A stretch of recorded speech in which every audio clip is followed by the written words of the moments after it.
Hello, this is Karen Slawinski with another one of my How Do I video shorts. So when I make a card, I'm a very, I want to say logical or symmetrical type of person. My background is in engineering, so I like my cards to be proportional. So here is a card that I made that has several layers. So how do I determine what size of layers I want to use in a card? So what I have done is I made a series of little templates.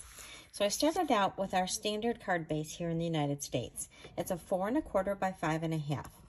So from there, I made colored pieces that are the layers. So that's a 4 by 5. Then I went down 1/8 of an inch, and then I went down another 1/8 of an inch, and another 1/8 of an inch, and then the rest are all in quarters. So I made these, and I just did them in scrap paper that I had around in different colors so it would be easy to decide. So when I'm looking at a layout, I can decide, well, I think I'm going to have a background layer like I do here.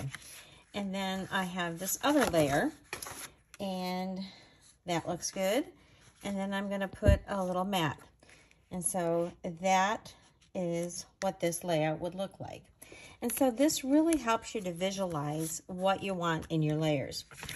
But the other thing I want to show you is how do you determine what size if you don't want to keep it to be proportional with your standard card base. So for instance, if you were using the Joy to You set and you wanted to have a layer for this message. So I just have a piece of our grid paper. This was actually one that we used to use in the Stamparatus, and I like it because the grid lines are dark at the 1 inch mark.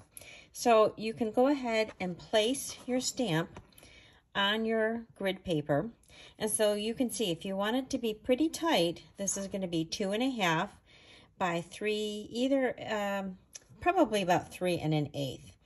And then if you want a mat for this piece, then you would add either 1/8 of an inch or 1/4 of an inch. Or sometimes you might even want 3/8 of an inch or 1/2 an inch, depending on what look you're going for. So I have another stamp set.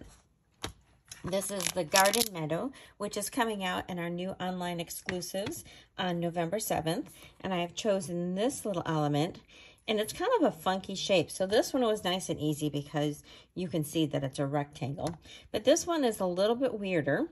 So I'm going to place that on here. And so then you can see for this positioning, I would want a piece that's probably 3 1/2.